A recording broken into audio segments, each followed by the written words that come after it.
Halo, assalamualaikum warahmatullahi wabarakatuh. Ketemu lagi dengan saya Andi Istiabudi di channel YouTube Andi Istiabudi. Kali ini kita akan membahas mengenai dunia penerbangan atau lebih dikenal juga sebagai dunia dirgantara. Kalau bicara tentang dirgantara pasti ada kaitannya dengan pesawat terbang. Betul, karena kali ini kita akan membahas spesifik mengenai pesawat N250. Pesawat N250 ini dirancang oleh Presiden RI ketiga yang pada kala itu masih menjabat sebagai Menristek, yaitu Bapak B.J. Habibie, dan melakukan terbang perdana pada tanggal 10 Agustus 1995 di Bandung. Penerbangan perdana N250 tersebut dianggap sebagai kado untuk 50 tahun kemerdekaan Indonesia pada saat itu. Karena pada tahun 1995 Indonesia merayakan 50 tahun kemerdekaan Indonesia.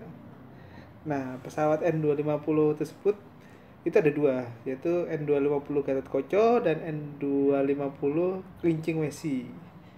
Nah, yang akan kita bahas sekarang adalah tentang pesawat N250 Gatot Koco. Nah, nama Gatot Koco sendiri itu adalah diambil dari nama tokoh wayang. Namun pemberian nama Gatot Koco pada pesawat prototipe N250 tersebut diberikan langsung oleh Presiden Soeharto. Jadi memang seperti kita ketahui bahwa Presiden Soeharto itu senang dengan hal-hal yang berbau Jawa. Misalnya tokoh-tokoh wayang, kebudayaan Jawa, beliau sangat senang dengan kebudayaan dan sejarah yang berkaitan dengan Jawa. Nah, karena adanya krisis moneter atau krisis keuangan pada tahun 1997, maka N250 ini hanya terhenti pengerjaannya karena IMF meminta pemerintah untuk menstop pengucuran dana untuk proyek tersebut. Akhirnya pesawat N250 yang tadinya sedang menunggu proses sertifikasi dari lembaga atau badan sertifikasi penerbangan di Eropa akhirnya harus terhenti karena pemerintah tidak bisa mengucurkan dana untuk pengerjaan proyek tersebut.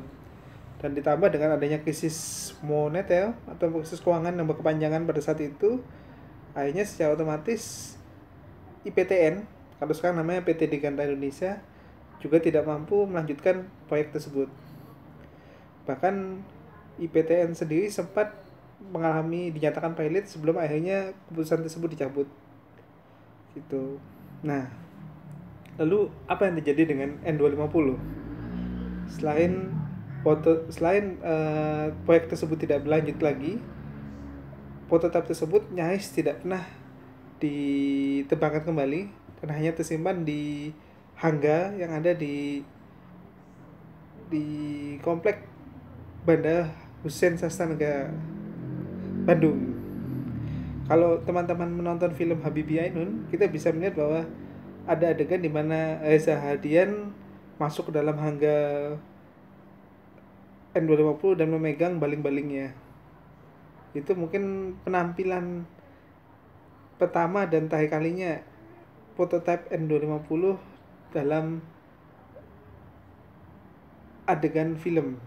Mudah-mudahan kedepannya ada lagi film yang mengangkat atau menampilkan kembali prototipe N250 Gatot Koco. Nah, pada tanggal 26 Agustus 2020 kemarin, Panglima TNI meresmikan monumen N250 atau prototipe N250 Gatot Koco di Museum Dirgantara Mandala yang terdapat di kota Yogyakarta.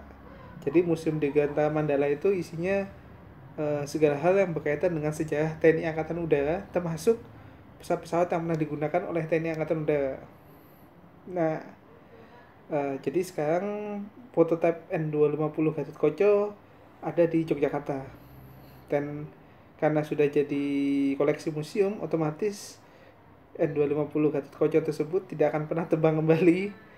Namun semoga bisa menjadi wahana edukasi dan inspirasi bagi generasi muda dalam menciptakan atau berinovasi dalam pengembangan teknologi dirgantara Indonesia. Karena saya yakin kedepannya Indonesia masih memiliki kemampuan dan tekad untuk memproduksi pesawat buatan dalam negeri.